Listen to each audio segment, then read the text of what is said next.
Good morning students. Biology classes में मैं Sunaina ma'am आपका स्वागत करती हूँ। स्टूडेंट्स, आज हम लोग बायोलॉजी में चैप्टर 2 पुष्पों में लैंगिक जनन से रिलेटेड कुछ टर्मिनोलॉजी के बारे में जानेंगे।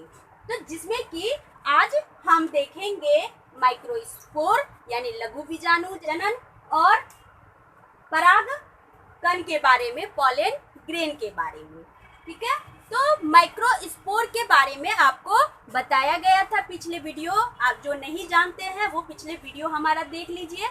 तो माइक्रोस्पोर जो था वो हमने कहाँ देखा था, तो पुष्प के अंदर देखा था। यानी कि पुष्प के अंदर ही क्या होता है, माइक्रोस्पोर जो है होते हैं।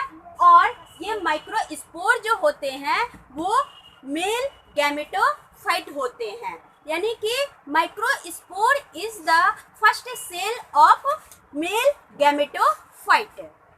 माइक्रोस्पोर जो होता है, यहाँ आप देखिए कि हमने एक मतलब कि फिगर लिया है माइक्रोस्पोर्स का, एक टीएस लिया है, ट्रांसवर्स सेक्शन लिया है।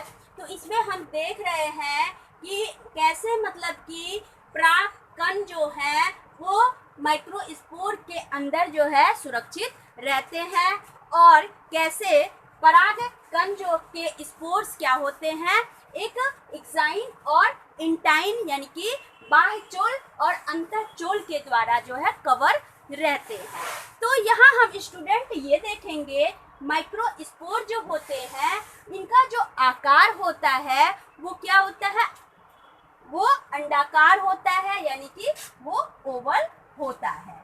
ठीक है, और ये माइक्रोस्पोर का जो अलग अलग फूलों में माइक्रोस्पोर्स के जो मतलब कि साइज होते हैं वो कितना से कितना होते हैं, तो 25 से लेकर के 50 माइक्रोमीटर होते हैं।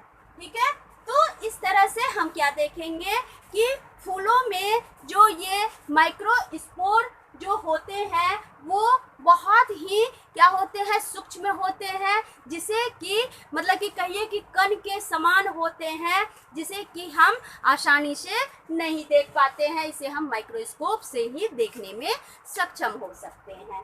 ठीक है, चलिए अब हम देखेंगे दूसरे टर्मिनोलॉजी की बात कि पॉलन ग्रेन्स होता क्या है, यानी कि परागकण किसे कहते हैं। तो परागकण की जब बात की कहेंगे तो यहाँ देखिए, जब लघु बीजाणु के अंदर एक भित्ति बन जाती है, तो देखिए यहाँ हमने एक क्या लिया है, लघु बीजाणु जनन लिए हैं। ठीक है, तो लघु बीजाणु जनन जो होता है यानी कि लघु बीजाणु जनन का तात्पर्य है कि क्या माइक्रोस्पोर का क्या होना, फॉर्मेशन होना। तो माइक्रोस्पोर का फॉर्मेशन किसमें होता है, तो वो किसके अंदर होता है, तो लघु बीजाणु धानी में होता है। तो ये देखिए कि लघु बीजाणु धानी में क्या होता है कि इसके अंदर एक क्या होती है, परत बन जाती है। यानी लघु बीजाणु के अंदर जब क्या होती है, एक परत बन जाती है, तो उस परत को ही हम क्या कहते हैं, तो देखिए ये परत है, परत बन गई है, उसे ही हम क्या कहेंगे, परागकण कहेंगे। ये परागकण जो होते हैं एक पाउडरी मास होते हैं, एक पाउडर के जैसा चिपचिपा पदार्थ होता है जो कि किसके अंदर रहता है, तो लघु बीजाणु के अंदर होता है, माइक्रोस्पोर के अंदर होता है।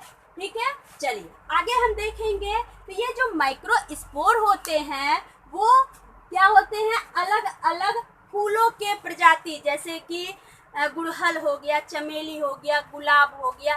तो जितने अलग अलग फूल होंगे उसमें अलग अलग फूलों के प्रजातियों में जो पॉलन ग्रेन्स का साइज जो होता है या उसका रंग, रूप, आकार, प्रकार, बनावट, ये क्या होते हैं, साइज के अनुसार अलग अलग प्रजातियों में अलग अलग होते हैं, अर्थात भिन्न भिन्न होते हैं।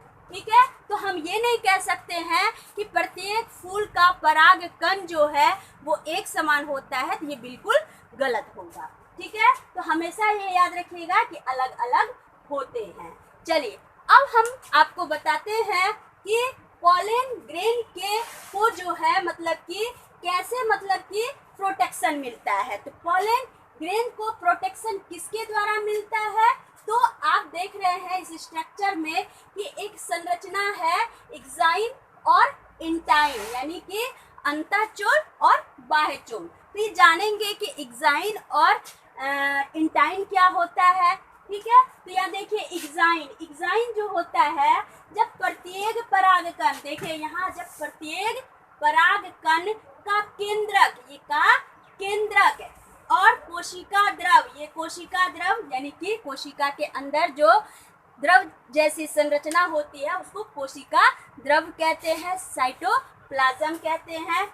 तो ये केंद्रक और कोशिका द्रव जब दो भित्तियों के द्वारा, तो दो भित्ति के द्वारा, एक भित्ति ये हो गया और दूसरा भित्ति ये हो गया, तो दो भित्ति के द्वारा क्या होता है, घिरा हुआ रहता है। और बाहरी भित्ति को ही हम क्या कहते हैं, बाहरी भित्ति को हम क्या बोले, एक्साइन बोले, और अंदर के भित्ति को हम क्या बोले, इंटाइन बोले। ठीक है, तो एक्साइन और इंटाइन जो होते हैं एक प्रकार के केमिकल का बना होता है। तो एक्साइन जो है वो स्पोरोपोलेनिन का बना होता है। आपसे पूछा जाएगा कि लघु बीजाणु के अंदर परागकण बनने में जो मतलब कि एक कवरिंग होता है, वो जिसे कि हम बाह्यचोल कहते हैं, तो बाह्यचोल का जो है किससे बनी होती है, तो हम क्या बोलेंगे, स्पोरोपोलेनिन की बनी होती है। ये है स्पोरोपोलेनिन की बनी एक क्या होती है, एक पदार्थ होता है स्पोरोपोलेनिन, जो कि पॉलन ग्रेन के ऊपर क्या हो, चारों ओर जो है वो मोटी परत बनाता है, जिसके कारण परागकण के जो वाल हैं, पॉलन ग्रेन्स के जो वाल हैं, वो क्या रहते हैं, प्रोटेक्ट रहते हैं। ठीक है, चलिए आगे हम देखते हैं कि ये जो इंटाइन है, इंटाइन किसका बना होता है, तो इंटाइन जो है पेक्टोसेल्यूलोज का बना हुआ होता है। पेक्टोसेल्यूलोज जो है ये भी एक क्या होता है, एक पदार्थ होता है जो कि लघु बीजाणु को क्या करता है, एक कौन सा सपोर्ट देता है, तो अंदर से सपोर्ट देता है। ठीक है, जिससे कि पराग कोश में परागकण क्या रहते हैं, सुरक्षित रहते हैं। लेकिन जब ये पराग कोश परिपक्व हो जाते हैं, तब क्या होता है कि ये धीरे धीरे क्या होते हैं कि पेक्टोसेल्यूलोज जो होते हैं धीरे धीरे वो खत्म होते जाते हैं, और इनकी परतें क्या होती है, ये जो आपके अंतःचोल हैं वो फट जाते हैं, और उसके बाद सारे उससे स्पोर्स निकल जाते हैं। ठीक है, चलिए अब हम क्या देखेंगे कि पॉलिनोलॉजी क्या होता है। तो पॉलिनोलॉजी होता है study of pollen and spores. तो स्पोर्स के और पराग कण के अध्ययन को ही हम क्या बोलते हैं, पॉलिनोलॉजी बोलते हैं। तो ये सब छोटे छोटे टर्म थे जो कि जानना जरूरी है और बहुत ही इम्पोर्टेंट है ये, जो कि बार बार एग्जामिनेशन में खास करके ऑब्जेक्टिव क्वेश्चन में पूछे जाते हैं। तो बिल्कुल स्टूडेंट ये सारे टर्म आप याद रखेंगे।